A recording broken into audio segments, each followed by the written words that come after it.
The U.S. is now threatening foreign financial institutions with sanctions if they do business with Venezuelan President Nicolas Maduro.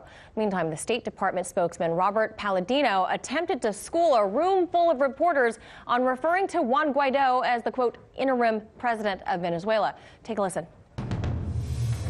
We have noticed in news coverage that some outlets are incorrectly referring to Juan Guaido as the opposition leader or the self-proclaimed president. Neither is correct. Relying on Venezuela's constitution, Juan Guaido became interim president of Venezuela on January 23rd. You're complaining because news outlets are calling him by a title that you don't think that he... Not a complaint, pointing out, just trying to correct. Well, it sounds like a complaint to me, and that seems pretty weak. He's the interim president, well, and we don't want to... You consider him to be the interim president, and as you say, 50 other countries outside recognize him as the interim president. But there are more than 190 members of the United Nations, so your 50 countries is not even close to half. It's the time to act in support of democracy.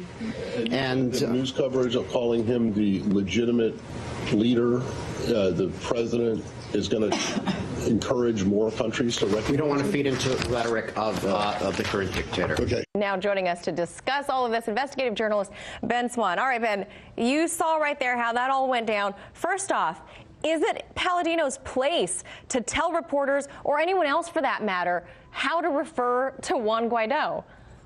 So I think that when he makes the case that, oh, I'm just trying to correct what you guys are getting incorrect, seems a little strange, especially considering the position of the State Department, the position of the Trump administration. It feels to me as if the attempt here is to say, stop referring to Guaido as the interim president or the self-proclaimed president, call him president, and then you'd ask the question, but why? And I think the answer to that is because it feels like the administration is trying to warm up the American public to the idea that this man is the rightful president. Therefore, if military action has to be taken, we're only acting to protect the actual president, not involved in a coup. Right. So he went on attempting to justify his position by saying that, by the press referring to him as anything other than interim president or just president tacitly helps Nicolas Maduro's case. But at the same time, Ben, doesn't referring to Guaido as the president play into the narrative of justifying regime change? Oh, absolutely it does. First of all, it clearly is a scripted kind of this neocon, neoliberal next move, if you will. And I say that because, the State Department is not the only ones doing this. There have been a number of politicians on Twitter who have been doing this as well in the last 24 hours. And so whenever you see, I'm going to start using this term, clusters, right, of people in politics, in the administration, and probably next in media following along, who all begin using the same terminology in a very short amount of time, it feels very scripted. That's what it feels like is going on here, an attempt to say we're only going to refer to Guaido in this particular way because we're going to legitimize his government. And by the way, the point that was made by that AP reporter, very important too. 54 countries have agreed with Guaido being president, but that's only about a third of the United Nations countries. So 2/3 don't see him as president. And Ben, you mentioned politicians, talking on social media about this. Yeah. I want to go ahead and point out and say it's Marco Rubio who has been going bonkers, tweeting about this incessantly. Like this one here, look at that. He says Rubio's there saying Rubio's trying to bully the the Wall Street Journal. He also called out the WAPO as well. But he's trying to bully the Wall Street Journal into calling Guaido the president, saying more countries recognize Guaido as president than Maduro, which is patently false. I mean, why is he just going nuts with this?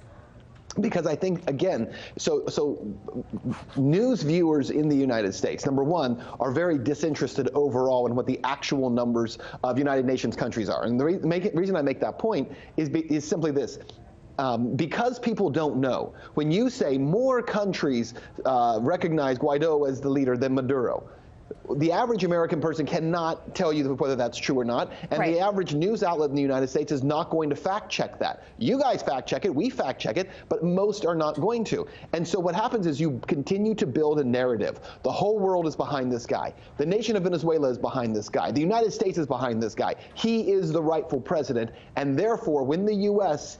takes the action, because it looks like they're building up to this, attempts to take military action, if and when that happens, it's now justified to protect the sovereignty of Venezuela, not violate their Right. sovereignty, which was actually what would happen. And on the heels of all of this yesterday, National Security Advisor John Bolton had secondary sanctions targeting those who do business with the government of Venezuela. He said, quote, "The United States is putting foreign financial institutions on notice that they will face sanctions for being involved in facilitating illegitimate transactions that benefit Nicolas Maduro and his corrupt network. We will not allow Maduro to steal the wealth of the Venezuelan people." What do you make of that?